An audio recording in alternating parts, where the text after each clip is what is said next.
Whoa, okay. Welcome to the first podcast. No, I'm joking. Oh dear. Have a listen. So basically the idea is doing a podcast on Yeah, it's cool, isn't it? Very cool. We're going to do a podcast on the journey. So it's going to be like on my journey through life, my business journey, my life journey, all of sort of the adversities that I've been through. I'm not quite sure how it's going to pan out, but basically thinking the reason why I first thought of it is I want to give back.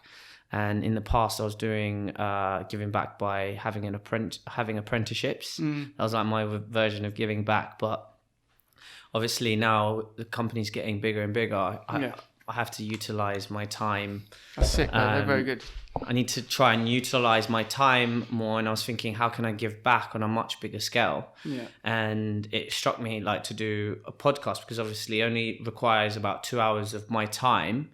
And potentially, for young people, this could be an amazing thing because what I realize is I've got a wealth of people I know, people like you. Think about my whole entire friendship network, my business network, my,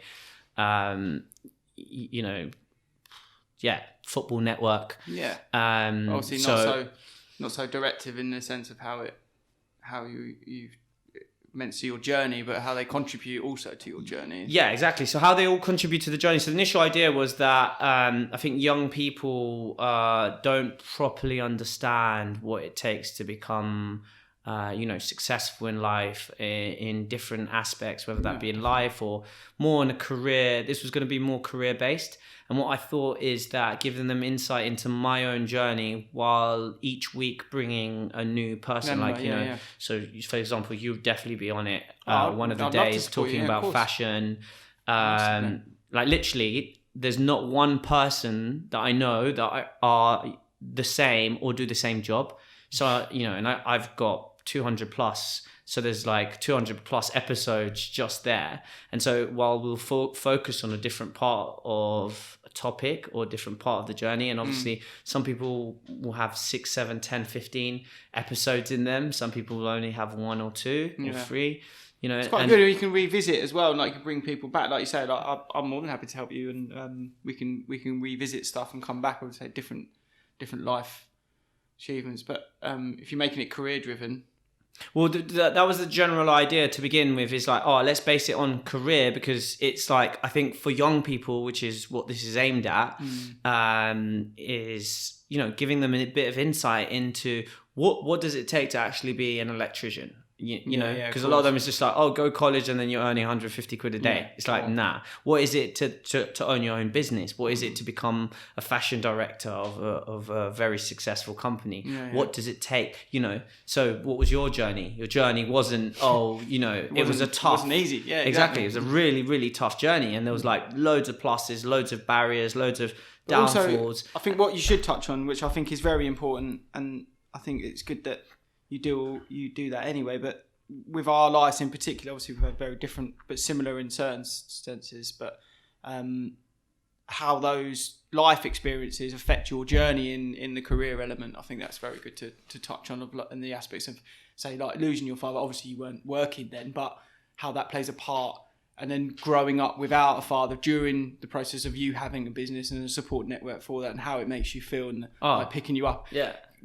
What I think will be very, very good, and something that I'm very conscious of I've been recently, especially mental health and mental stability through that. Oh, definitely, 100%. And I think that would be really good to touch on. Mate, I work on myself all the time. I invest a lot of time and actually a lot of money.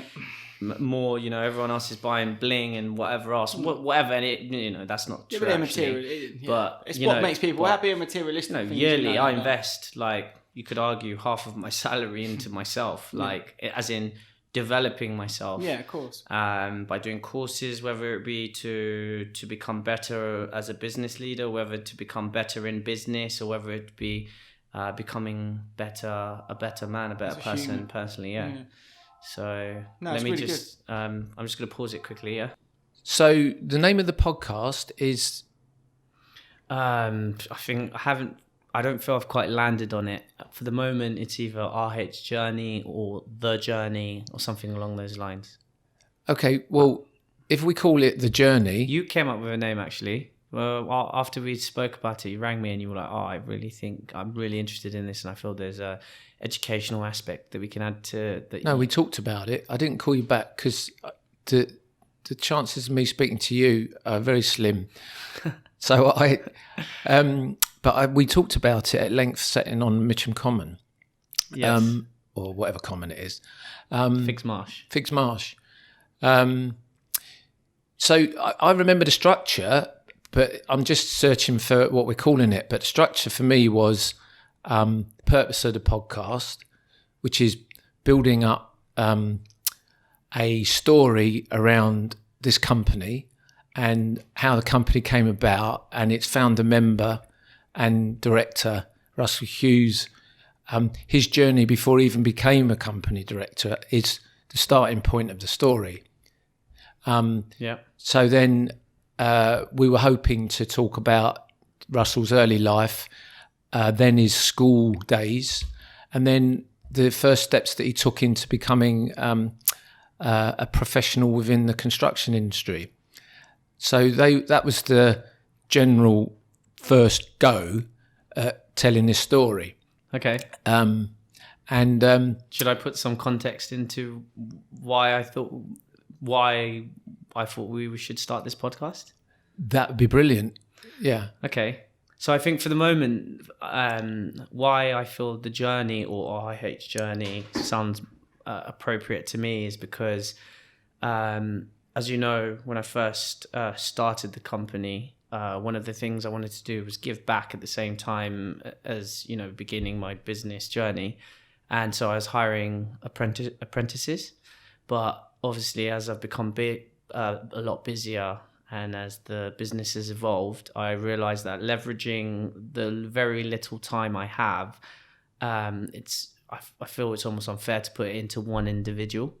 Plus, a lot of the times with these apprentices, I think they really do have a passion in the beginning, but, life seems to take hold. And a couple of times I feel that the time and effort I've put into these apprentices has not been fulfilled. Sorry. So it got me thinking, with having less and less time, how can I give back to the community? How can I give back to society in a way that will, leveraging the little time that I can give, but having a much wider impact. So I was thinking about, young people, like basically imagining myself as a young teenager, 16, 17, exactly where I was. Even when I remember even once you gave me some advice when I was a little bit lost at that age. And I thought that it's important for people to understand, especially young people, the journey of individual peoples and individual jobs, sectors.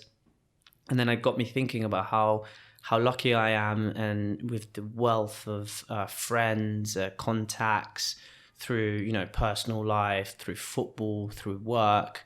I can honestly say that I don't know one friend, person, contact, colleague that I would say are the same or in the same industry or in the same business.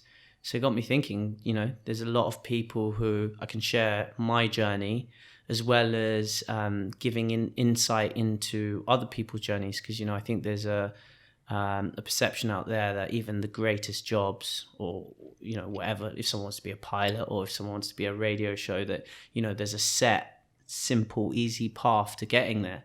And the reality of it is that, it can be an exciting journey, but a lot of the time, there's a lot of hardships, a lot of obstacles, a lot of barriers that you have to get through, that life generally throws at you. And so I thought it'd be interesting to explore that by unpacking my own journey and my own life and my own sort of trials and tribulations. So are you saying that not only is this podcast about the Russell Hughes journey, but it's also an inspiration for other people to learn from that journey, and also an inspiration for other people who might want to share their journeys within this framework? Yeah, definitely. That for me, that feels like when I first thought of the idea that is at its essence what I want it to be about. Share other people sharing their journey while giving little snippets or depending on how it flows. And what you was trying to, what you were explaining just back then was that you've got a very diverse, rich range of friendships, colleagues, links, networks, so that represent all kinds of ways of making a living. Yep. And therefore, there's a rich pool out there that we can draw upon as this podcast evolves. Definitely, 100%. And I honestly feel that the contributions also from young people, I feel like there's an opportunity right now. There's only 2 of us, but we've got 2 more mics. There's an opportunity to occasionally bring a young person in, who might be interested in, for example, becoming a carpenter, and bringing one of my carpenters in, or one of my very good friends who owns a very successful carpentry company, George Mills. And bringing him in, and so he can ask questions about his journey and what was his route into that, and giving some insight. That'd be really interesting. So not only broadcasting stories, but also enabling some kind of interaction between some of the people that you're trying to reach through this medium. Yeah, no, definitely. And then I think also adding other elements. We've done a test run before this, and I got 3 of my best friends in, all from different backgrounds, and no real structure to begin with, just kind of flow, having a chat, just seeing where things sort of ended up. So I think a mixture, having obviously structure that we've just discussed, but also I guess throwing in sometimes a more friendly, relaxed atmosphere, which this will obviously be. Yeah, kind of like an occasional chat room. Yeah, mixing it up. So the possibilities are endless. Exactly, that's what's so exciting for me. Yeah. So we referred earlier to what the structure of this conversation might take. Yeah. So are you happy to just begin your story where you want to begin it? Yeah. Do you want me to just start, or would you want to sort of lead with some structure by asking questions? Well, I mean, the first question is, because I know you very well, and I've known you since you were about 13 or something. Oh yeah, can we introduce you, by the way? We haven't even introduced you. Yeah. Well, we were going to do that, but I was completely immersed in listening to the process that you were describing and wanting to just affirm what we were talking about in relation to you. But as far as me, I'm just the father of one of your best mates. Yes. Edmund Pisano. Yeah. Monahan Pisano, sorry. Yeah. And ever since he was growing up, around that age, you were almost like a part of the family. So known you for years, got involved with your developing footballing side of your life. Yeah. So you played with my teams when I was coaching at the Bank of England. What was I like as a player to coach? You had your moments, but a real pleasure, because one of the things I really liked about developing and coaching you is your thirst for knowledge and self-improvement. I think that's one of the key, well, I should really let you talk about this, but that's one of the key insights into your character that has helped you, become where you are today. So, no, very, very good sponge-like character that wanted to know as much as possible and was desperate to improve and put a lot of time into improving whatever it was about. So that was that. And then I got involved in your business. I had my own business at the time. We were helping each other. Yeah. Just sort of good mates, followed you and want to do as much as possible to help you get done what you want to get done, So I'm here to just kind of facilitate really this conversation. This journey. Yeah, this journey, this conversation about your journey. Yeah. And so the first question, if you want a bit of structure, is, what was your earliest memories about coming to Britain? Because you were obviously born in Kenya. Was it Nairobi? Yeah, so give you a bit of backstory then. I was born in Nairobi, Kenya. For the Kenyan listeners out there, that's Aga Khan Hospital. In 1987, 3rd of the 3rd, that makes me 33. And to be honest, I had an amazing childhood. I've always said I was very lucky. Brought up by amazing mom and dad. I was very lucky, I guess, in the sense that I was sent to state school, which is rather than a private or public school, which would have probably been the norm from someone from my background with, having my dad who was British and my mom who's Kenyan. And so that was, I would say, was the beginning of my journey, my schooling life. I was the only mixed race kid in the school. And I was treated very, very fairly there, and I think that was the beginning of me never really seeing color or having any idea that I was, I knew I was different because I looked different to everyone else, but I never really conceptualized it or made a thing of it. And then so that was my early schooling life. Then my dad wanted, when I was 12, my dad wanted us to... Can I take you back? Okay. Take you back one thing, because I think it's worth mentioning. Yeah. That you got a range of talents, but you did have a special talent, didn't you, before you were 12? What was that? Running? I thought it was swimming. Oh, yeah, swimming. Oh, yeah. So you represented... Who? Yeah, my county, Nairobi County. So, I was one of the fastest swimmers for my school and for my county. And I guess that began probably why I'm so competitive. We were lucky to live in between two hotels. It was in a block of flats because my dad used to open and run casinos. So he had to work. Our house needed to be relatively close to sort of the area of his work, and so I used to go swimming every single day. And obviously there was not many people to race, so he used to get me to race myself, which was beating my own time. So every single day after school, after I'd done my homework, go for a swim. And after having practiced my different strokes, breaststroke, front stroke, I would then race against myself every single day. So I have never really thought about it, but I guess that was the beginnings of my competitiveness. And that explains something to me: is your thirst to improve as quickly and as comprehensively as you can. Yeah. A desire to get better. Yeah, it's true, actually. So how did your dad incentivize you? How did he encourage you to be like that? Just positive reinforcement, positive encouragement. A lot of praise and encouragement. Yeah.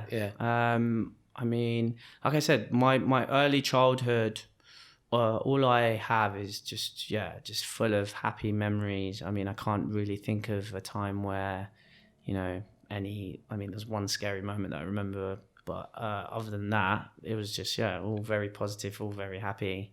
That's brilliant.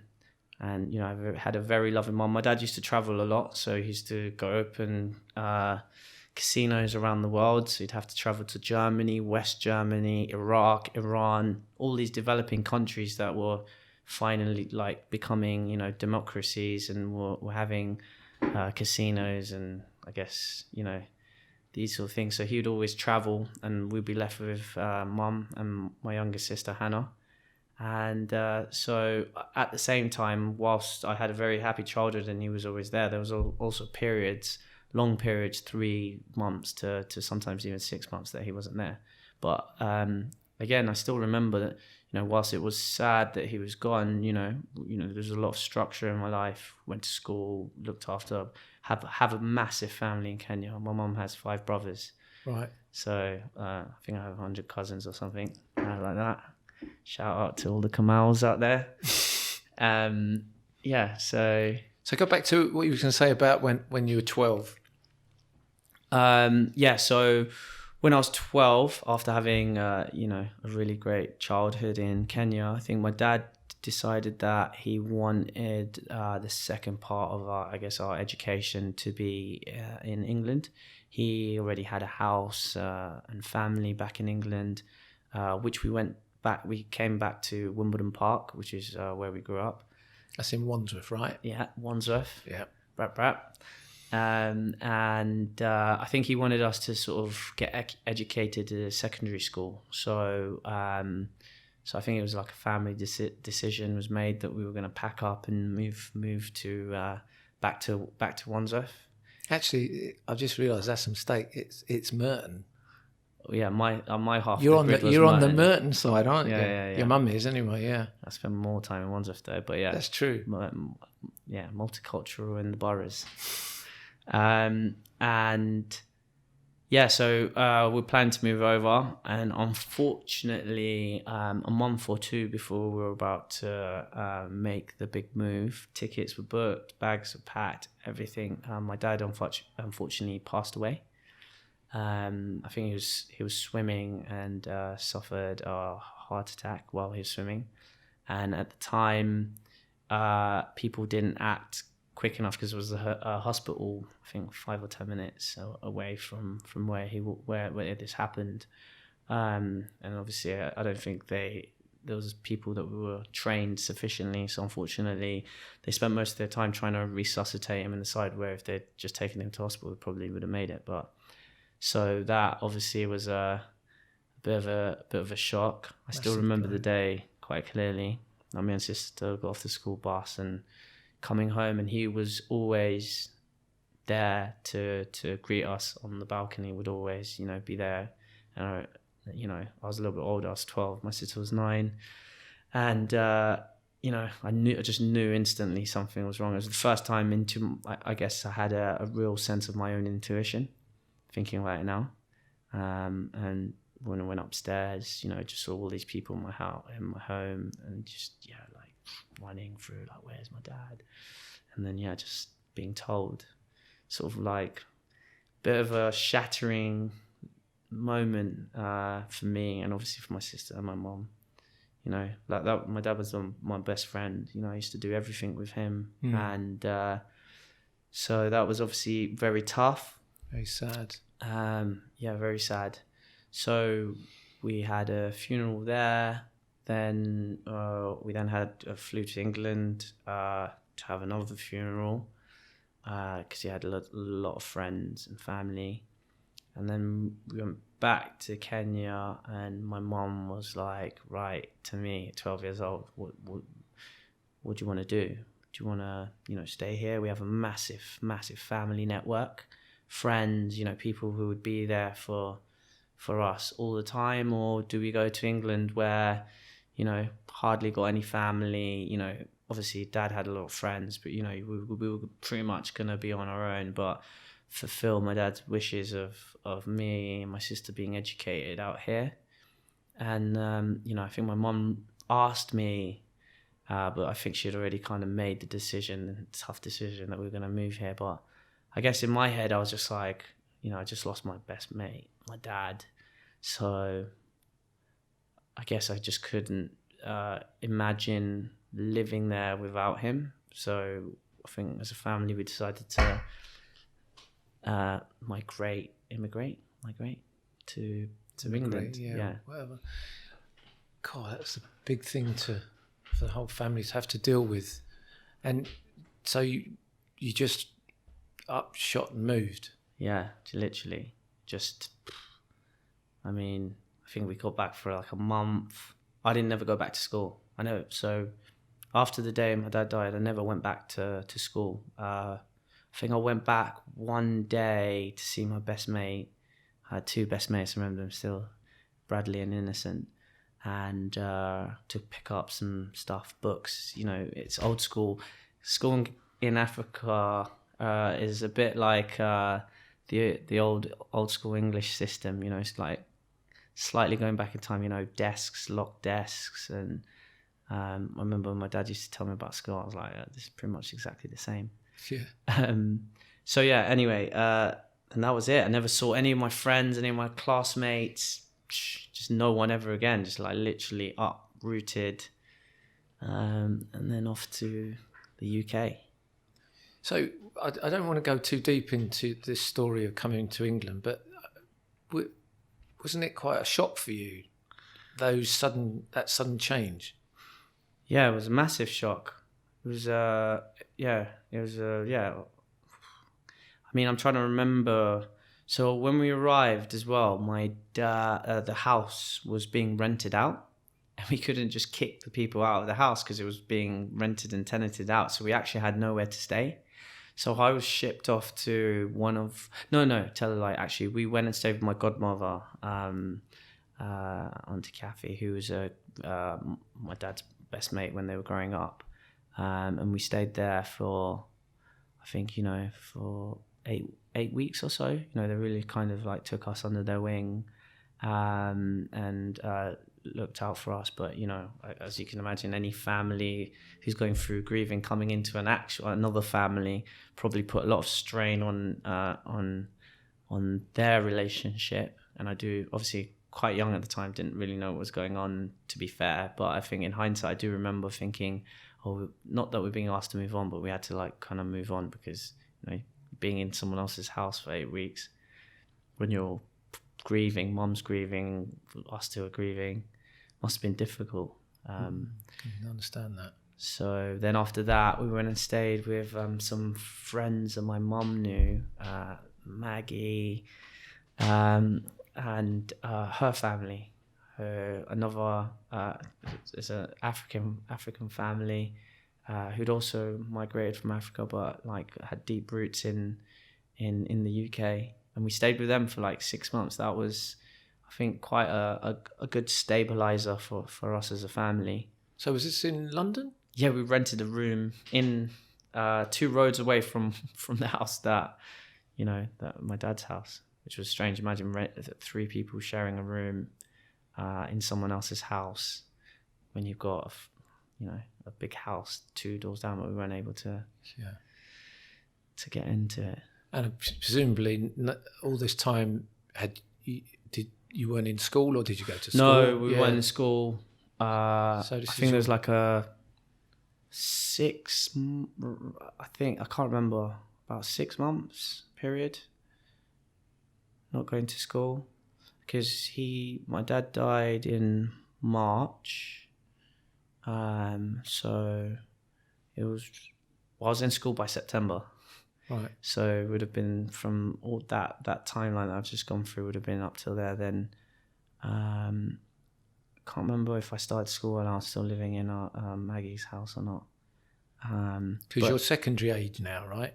No, so obviously at that point the UK system was still middle schools, wasn't it? Not the UK, Merton. That's right. Merton. So I went to Park House, which was still a middle school. Yeah. So I think I went to, because it would have been year 7, but I arrived in year 6. So like all your Eddies and your Ryan, Colette, who went to that school, some of my good friends had just left to go to secondary school. And so I arrived to Park House Middle School with my sister as well. So that was quite good. We went to school together for 1 year. Oh, so that was the school you went to before you transferred to Elliot? I didn't go to Elliot. Oh, of course not. No, I then went to Rutledge High School. I knew you went to another school. What? That was another high school within Merton, right? Yeah, in Merton, Wimbledon Chase. Okay. My mum thought it'd be best for me to be sent to an all-boys school for discipline and whatever else. So I went from Park House, which was a good school, in all fairness. It was a lovely walk up to the school, up Arthur Road. Yeah, that part of my schooling was a bit hazy. But no incidents, no particular worries, no... No, not really. I remember my first day at school. To be fair, my most prolific was my first day at school. Break time, London school. Break time is where it all happens. So and they were playing not pat ball. They were playing football with a tennis ball. And to be fair, as you know, at that point, I didn't even start playing football till I was 18. I couldn't kick a ball to save my life. I was more athletic, running, swimming, that sort of thing.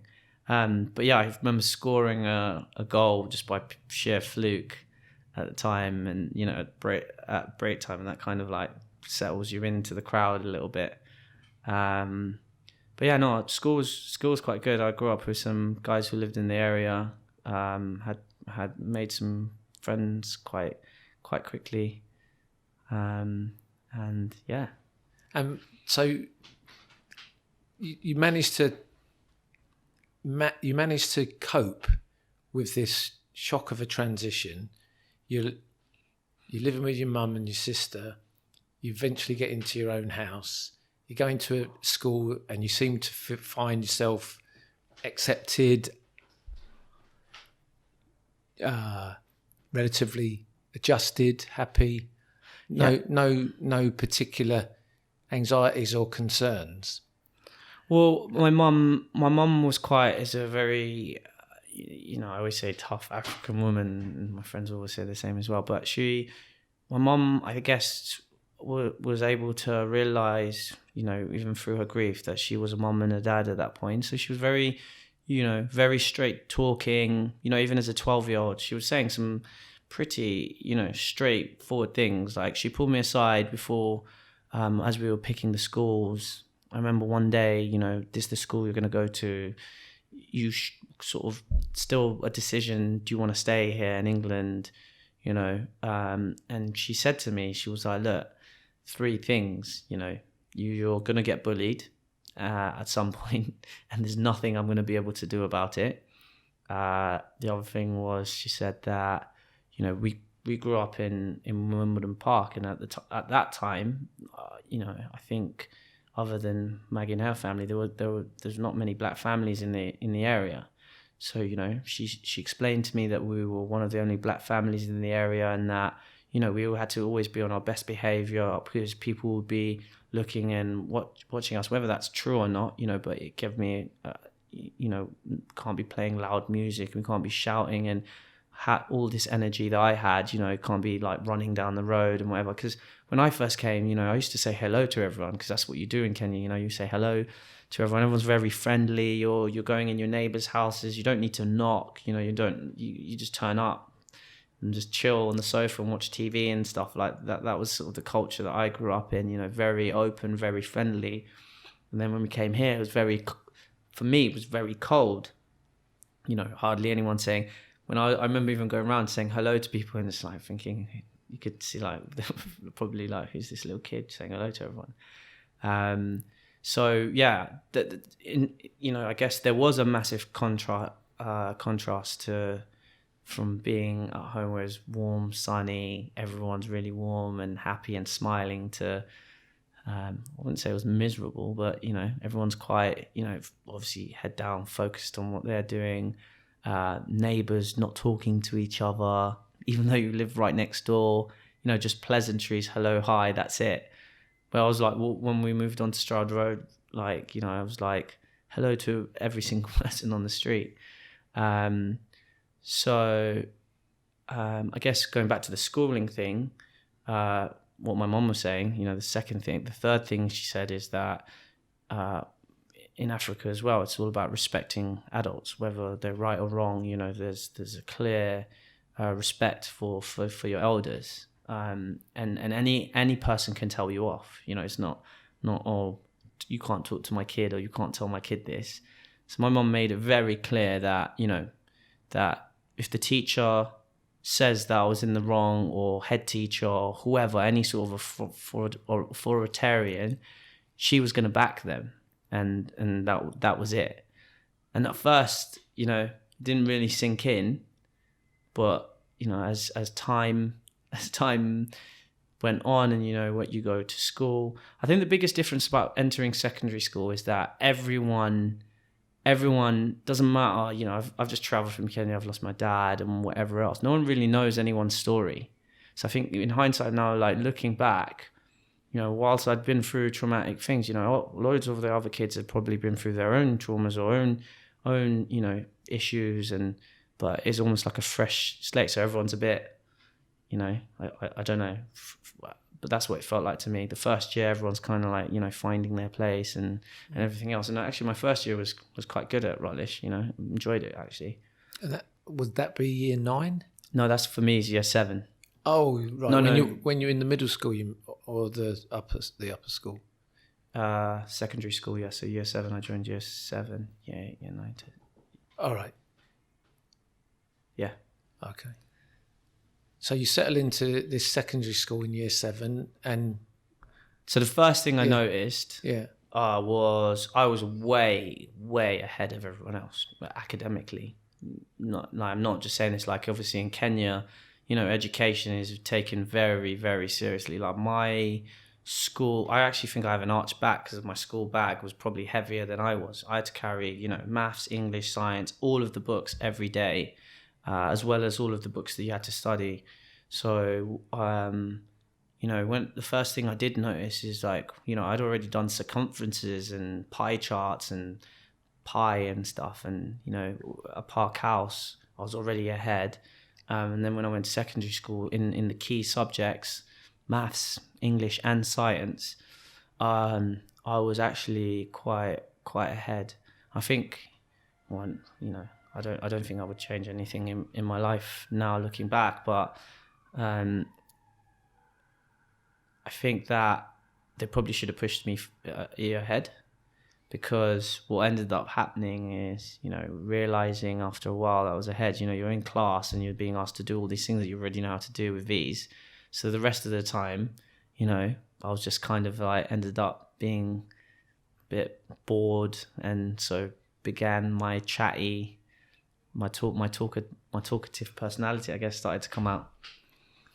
Yeah, I'm not sure if that was a policy in Merton to advance a year a student that was particularly able, but it, as a got background in education, it's not common.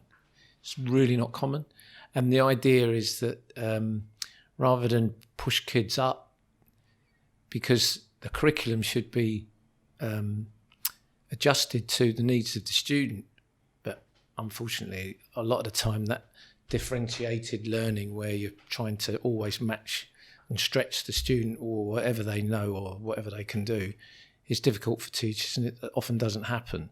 So it usually leads to some form of, if it's not a very well organised classroom, disaffection and problems.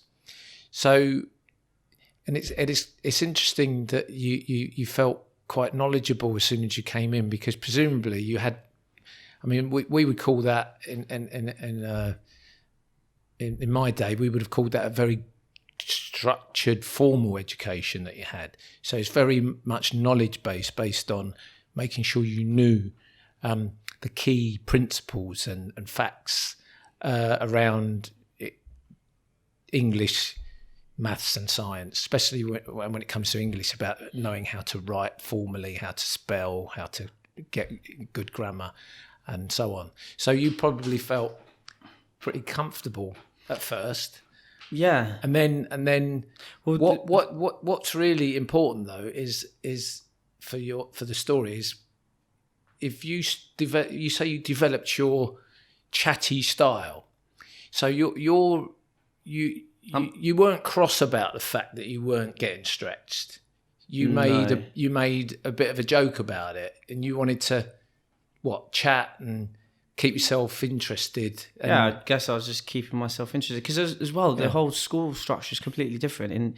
In Kenya, you're getting beaten for not doing your homework. You're getting beaten for talking in the class. You had class prefects.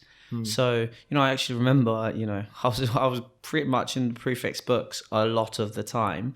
I always worked hard and did my work, but, I actually, when I'm thinking back, my nature was always kind of like that. I was always, one of many students getting because you know what they used to do is like a hose pipe cut down, and it either be on your hand, 3, 4, 5 lashes from a grown human giving you a whack, or on your backside for the boys.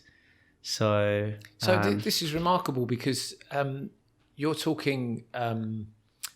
What year are we talking about when you came over? 1999. Okay, so 1999, you're in the educational system. 1999, I'm a head teacher in a Lambeth school, primary school. Now, I can't remember exactly when corporal punishment was abolished in the UK. Yeah, I didn't know what it was called. That's what it's called, corporal punishment. Corporal punishment.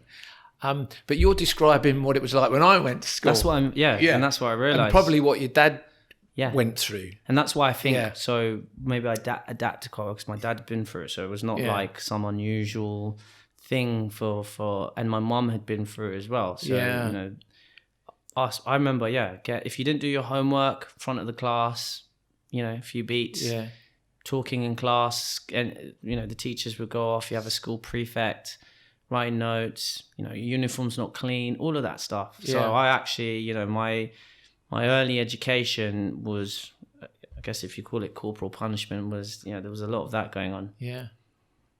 We had to, beginning of every assembly, every day, go stand around the flagpole and sing the national anthem. So that was different. I think the Kenyan educational system actually predates mine in the 1960s and 70s. I think that was going back about another 10, 15 years. Yeah. Yeah. So more like the 50s. Yeah, no. So imagine going from that to come in, I guess I got immersed and I was talking and thinking about, my dad's death and stuff and the process of us. But some of the big things I missed is shock in classes, and not even in classes, just in going to friends' houses, and absolute shock that, people were just effing and blinding at their parents or telling a teacher to fuck off, or, all just the lack of disrespect from my perspective was just shocking initially, was just like, what is going on here type thing. So, even with one of the things that I would never is like some of my best friends, some of my other friends is like, if I went round to someone's house and they started talking to their mum or their dad in a disrespectful way, I'd probably grab them by the back of the scruff of the neck and be like, mate, don't talk to your parents while I'm here or whatever. So, and that was, I guess, the respect that was instilled into me through the culture and my upbringing in Kenya. That's really important that to focus on. So, because I remember you said that earlier about the key messages that your mum wanted to impress and impose on you to remind you when you first came here was this particular one around respect, but not just for others, but particularly for elders. And that operates within the school system and in the community. So if we fast forwarded to your business now, one of the key values of your business, which comes strongly through to me, because although you're a good friend of mine, I've actually employed you a number of times. And one of the things that is absolutely key for me for getting a tradesman in is the level of courtesy and respect that the person that's coming into my home shows me as a customer. And you've always been very strong on that. I mean, I got a guy in today, this new home insulation grant for the government, and I needed a quote, and I got this guy from a local business. Now, he wasn't discourteous, but he was nothing like the way you are when you come into a home. Yeah. There's a lot of things that are hard to describe about what you do when you come into a home that make a person feel valued and respected and comfortable in their own home. And comfortable, yeah. But rather than break that down at this moment, because it's something we'll probably look at later on down the line, it is actually must be one of the most powerful ingredients for how you've been able to grow as a company, because essentially your company is based on your character and the trust that people have in you to show respect, courtesy, and then when it comes to getting the work done, having those same attitudes towards the work. Yeah. You know, Or think about how difficult it is to get that across to the people that work for you and are representing the company. You know, that's been probably the biggest struggle that I've had in growing. And you know, there's a couple of people who probably haven't had the full service that they should have in the 3 years that the company's fully been operating. But it's something I work very hard and tirelessly on trying to, you know, ensure that every customer, you know, from the moment that we arrive at their door or they ring the telephone or go on the Instagram now, you know, to the very end, the journey, the customer journey, you know, it's important. It's really important to me that everyone receives that same, you know, same experience. But it's really difficult. It's really, really difficult. You know, I'd say... Difficult in sense of getting other people within your company to be able to model those behaviours. Yeah, because, you know, initially I started with one apprentice, and so that part's easy. You know, you train them, you're with them every day, they can see you every day. You can really impart your knowledge and, you know, why we do things a certain way and why... you know, the things that annoy you and anger you. And, you know, at first it seems like little tiny stupid things, but eventually, you know, they get it. That for me is what a real apprenticeship's about. And that's difficult to impart on other people who might not have that either starting in their journey or, you know, already qualified or very skilled people. Because if you haven't been taught that from an early age, it's very difficult to get them to understand. I've actually... You know, two of my builders recently I've had to recently let go of, and you know, in all fairness, they've been with me from pretty much the beginning of the journey, and their workmanship has been, you know, generally really good. But one of the biggest reasons why in the end we had to, you know, sort of part ways, you know, amicably. You know, they probably will work or do some subcontract in the future, even though that's not the model I prefer, is because they were unable for me to empathize and understand, you know, that we are going into someone else's home, and, you know, and you have to be empathetic and understand that you're going into someone's home. It's not just going in, do a job and leave, which, you know, that part always did amazing, but I always felt like I was like constantly... not only them, you know, some other people in the company constantly having to make amends for their behavior or their lack of empathy, or, you know, not thinking about the customer, or when a customer asks them to do something, you know, well, don't ask me type attitude. And so whilst their work has always been brilliant and great, you know, that side of dealing with the customer and not understanding, just do it right the first time because I'm going to send you back. You know, I've grown the company to 26 people today, and, you know, they were the first two builders I had, and even, you know, still struggled. I think some people just, you know,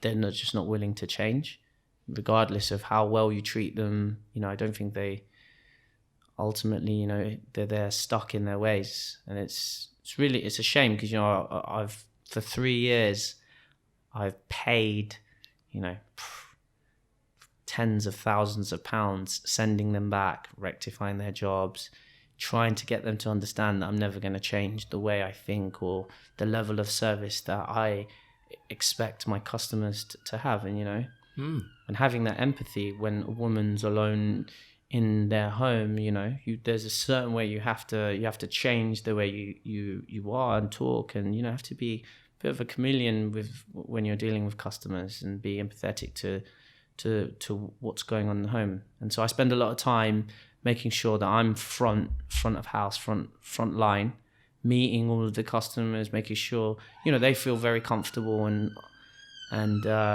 explaining, you know, this sort of experience that they can hope to receive. And if they don't, you know, we always go back. You know, I don't think there's any customer out there, if you're listening, and there is, let me know. You know, we might not get it perfect. That's the thing. You know, we're striving to be excellent, but you know, it's difficult because we're dealing with human beings really, and the building game as well. You never know what you're going to uncover. So it's getting that quality control. So that's a good illustration of how you go from attitudes and values to a good product at the end, a job well done, and a happy customer. Yeah. So we picked that respect issue up around about sort of 12, 13, 14 age. Yeah. But there's other characteristics in this Russell Hughes story that has contributed to you getting to where you are today. And yeah, we touched upon it earlier, this sort of tenacity and this kind of desire, strong drive to improve, even when things might be a bit difficult and tough and you have to work hard. And so what the question's coming is, what were some of the challenges between beginning secondary school and finishing secondary school so that you started to think about the world of work? What kind of experiences stand out for you to illustrate how you coped with school as a transition from school to work? So I think there's a lot of key moments. You know, as I said, the early first year was really good. In Rutledge was really good, and then there's a period where I got bullied quite badly. I was very small. I guess Kenyans grow very, very late. Hit puberty very late. So, you know, by the time year 8, year 9 was coming along, I was still very, very small. Can I just ask you a quick question? Yeah. Given that you weren't living in Kenya and you seem to be pretty confident about what you know about the maturing Kenyan, how do you know that? Is that through all your people that you know back in Kenya? Yeah, and I guess I'm probably just going off my own experience. Probably not. So should we say that you? Statement to say. Should we say that just you matured late physically? Yeah. Yeah. Well, the other thing I'll say, you know, most Kenyans look like my mom still looks very, very young. And, you know, all my cousins still look very young. Right. Other Kenyan people I would meet look very young. So I guess that was what I was basing it on. Oh, okay. Not just myself. So not just sort of... For me, they seem age a lot better, I guess is the correct way. So I always assumed, because, you know, I thought there was something wrong with me. Everyone else was like, you know, reaching 5'8", 5'7", 6 foot, and I was still bloody, however small I was, 4'3". I can't remember how small I was, but you know, and so I think that was maybe the reason I started getting bullied. You know, being Kenyan, I was actually also, you know, I was probably emotionally, I was still probably really unstable. So whilst I could always hold my own, you know, if it came to intellectual battles or cussing each other or calling each other names, when I was always the one who's picked on because of my size, you know, well, let's do a wrestling move, or like, you know, all of this, that, and the other, because you're going to all boys school, so it's testosterone, fighting, yeah, all of that stuff's going on. So, but yeah, so I got bullied for quite badly. Again, couldn't go tell mum because she already told me this was going to happen, you know, in her own way. And I guess that was my first, like, learning, having already needing to learn how to deal with my dad's death, then learning how to, like, what am I going to do here? You know, learning how to survive, getting your survival instincts in check. Like, okay, so, you know, this is not happening. I'm not having this. You know, and trying to figuring out how are we going to get this to end? How am I going to beat this? And I guess that started trying to figure that out without intellectualizing it. You know, I managed to figure it out. You know, making friends with the right people, standing up to the tougher bullies. You know, never backing down. That was my thing. You know, I'd never ever back down ever. So, used to get beaten badly, but I would never back down ever. Like, it doesn't matter who it was in the school, picking fights I knew I was going to lose, and things like that. I think for me, it's funny. For me, it felt like it changed in one day. Like one day, this kid in my English class was just like, move out my seat or something, and started slapping me across the face. And I was just, I'm not moving, obviously not backing down. Slap me again, and then one day, that lesson, I just got up and I sorry, excuse my French, just slapped him as hard with all my strength as I could, and the whole class went erupted and chairs were being thrown, and then that was it. Maybe I'm being, picking that moment, but for me, it felt like that sort of changed everything in school. It's quite interesting this, because I've known a lot of cases around bullying, and it can be really destructive on the self-esteem and the self-confidence of a young person. And you decided that you weren't going to essentially get depressed about it. You were going to see it through and beat it. Yeah. So where's that strength come from? What would you pinpoint? Is that in you? Is that from your family, from your upbringing?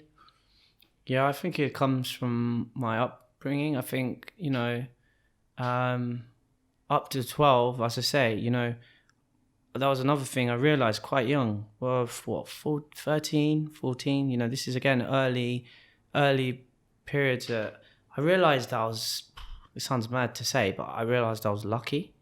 I used to go to other people's houses or see other parents, and whilst my mum at that point was really in heavy depression, like we got to a stable base at home, food, everything, and then it was almost like my mum was like, okay, cool, they're in school, and then she went into really deep, dark depression. And before that, I remember just thinking, shit, I think, like, realizing myself that I was lucky, because you go to people's houses and the relationships that they had with their fathers and even with their families and stuff, and you could feel it's quite cold, no real relationship, no real all these things. And I was like, and then realizing, looking back, and whether it was meant to be or not, like, I used to play pool with my dad after school. I always spent all my time after school with my dad. My mum as well, because she grew up with 5 brothers, so my mum was a very tough woman. She understood men as well, I think. So, like, it was never a big thing for my dad to go down the pub or go with his mates. It was just like, cool. She understood it. And so, at 12 years old, like 11 years old, we used to go play pool. And my dad, again, my competitive side, I became so good at pool. We used to arrive at a pool, and all the Kenyans would be there being like, oh, mzungu, mzungu, which means like white man, like, let me play your pool. And he'd just be like, no, you can play my son. And so they'd be like, shut up, whatever, talking Swahili, which I could understand fluently, and my dad couldn't. And they were like, okay, let's bet for some money then. Typical, let's get some money out. And yeah, I just used to whip everyone at the table, literally take the whole. And then he used to give me the money, and with the money I used to just buy my dad, buy him a beer, take the money home to my mum. So from an early age, all these little things, things that people, buying up your dad his first pint. As I was getting older, I was realizing, I've done all of this already. Being with all his mates and watching the rugby and watching England and football. Whilst I hadn't been to many matches, we used to go to watching the racing, the World Rally, boxing, Kenyan boxing. So all of these things. So I realized, no, okay, cool. Well, I'm quite lucky. I've lost my dad and obviously my world and my best mate. But there was a part of me that knew, okay, cool. It could have been a lot worse. And I guess I knew I didn't know then, but I had a very good solid ground that I was on emotionally, and. So we call that resilience.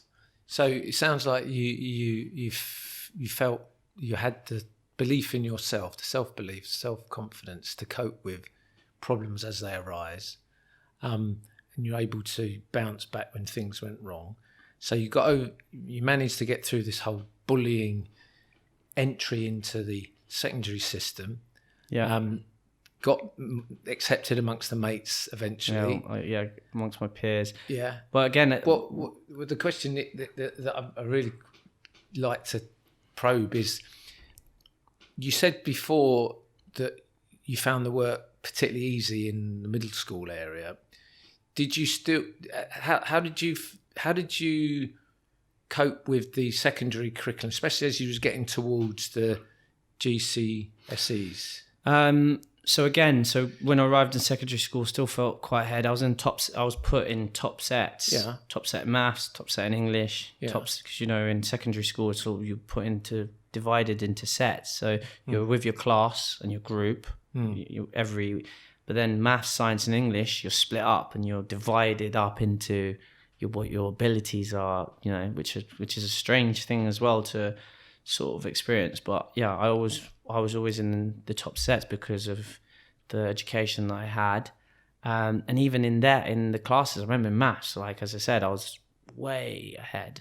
So you're in top set of maths, which is meant to be the serious class where everyone's quite smart and whatever. And I guess that's where I wasn't the class clown, but even in the top set, so I was the one who was like talking and like getting chatty. So I think only one teacher in my maths class. There was one called Mr. Harvey, and then after that, probably one of the only teachers who really pushed me and made me believe in my own skills was my maths teacher.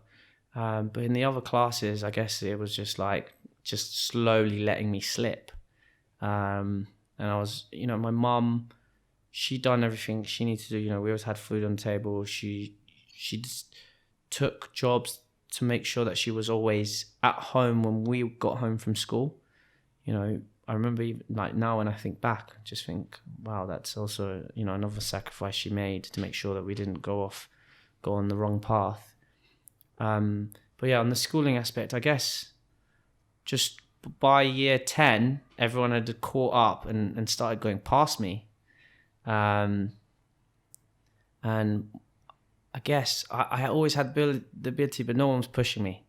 Mum wasn't pushing me at home because, she's dealing with depression.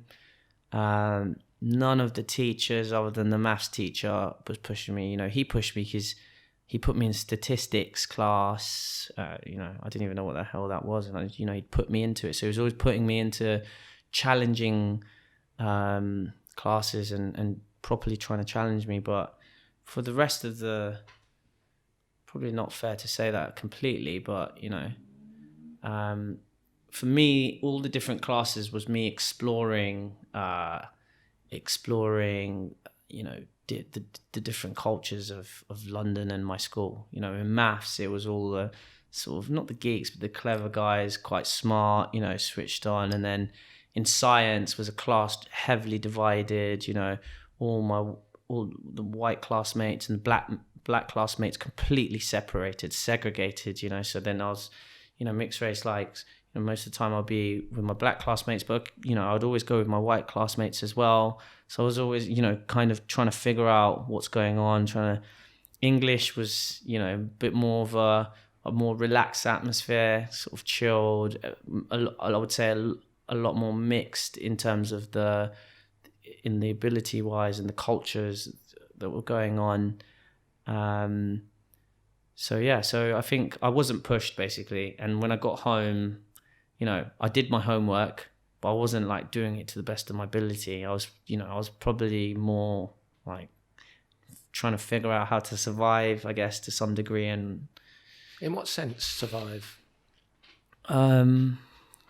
So I don't know, surviving school, surviving. Used to get lunch money, £3 a day for lunch money and bus fare. And I used to save that and not spend it at school, and because I knew that I wasn't getting pocket money or anything like that.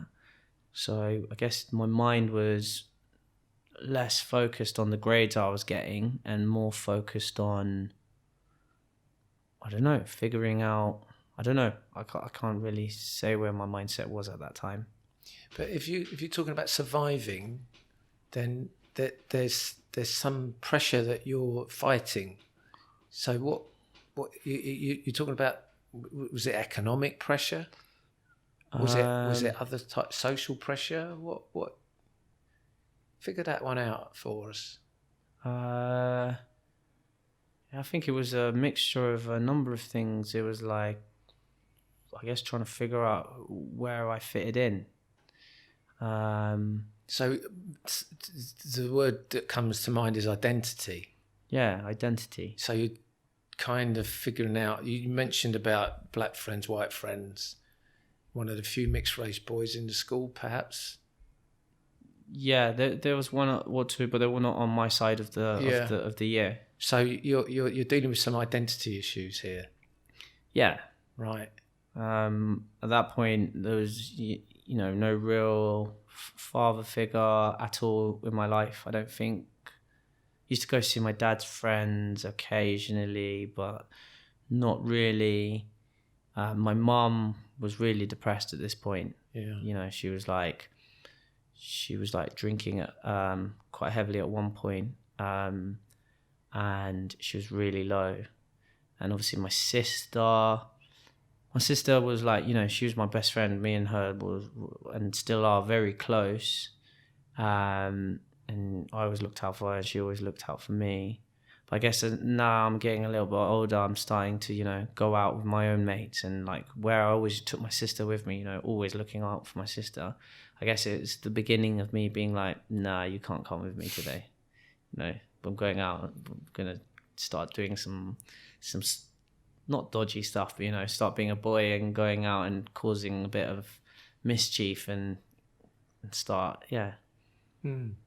So they're challenging times anyway, though, for all young people, that those ages 14, 15, 16, they're quite, passage of rights years in many ways. Yeah. And start to chat.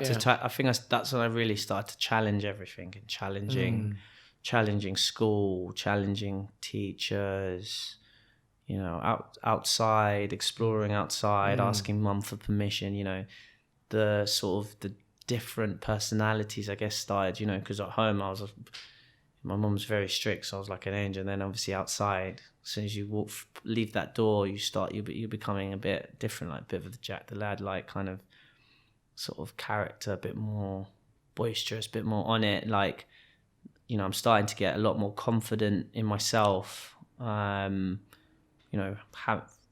fights out at school, outside of school, and things like that.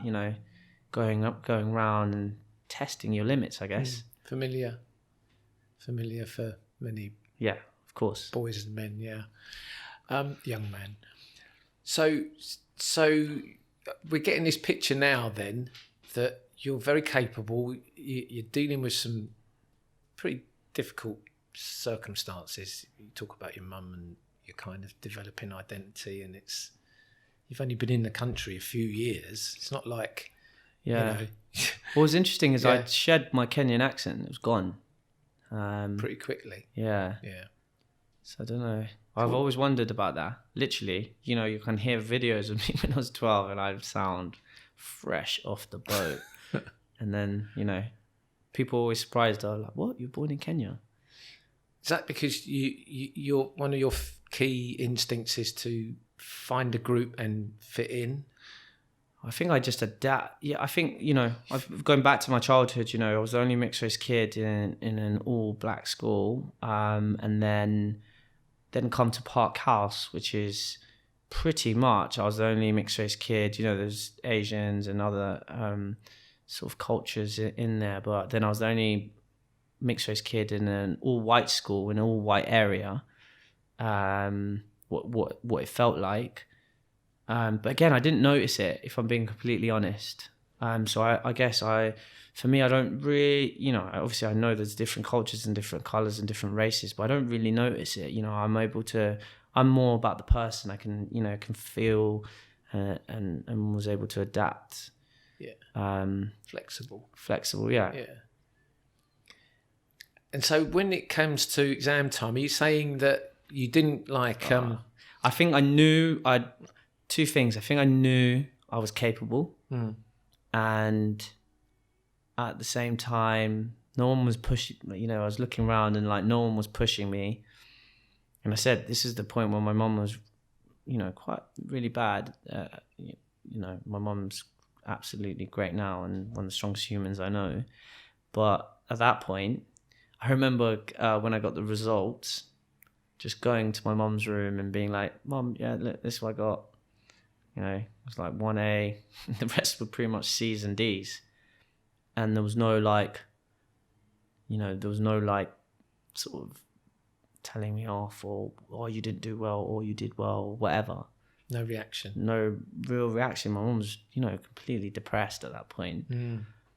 So, and I guess the lead up to it was, I knew when I applied myself, I could get good grades, but then I was just kind of like, I don't know. I don't even know where I was putting my energy at that time. I think into all those other, developing as a young man, more so probably, on my social skills and. So yeah, it wasn't really. Was the A in the maths? In the maths, yeah. Yeah. So you see yourself as feeling a bit let down. Maybe, but maybe yourself let yourself down. Maybe the teachers let you down. Oh, but some teachers, yeah, they were like, yeah. But you got that A in maths. So that A in maths, that's excellence, right? Yeah. And we're gonna wrap the conversation up now, but we're gonna dwell on the fact that you got the A in the maths, because that is the beginning, that achievement of where you take your life next. Yeah.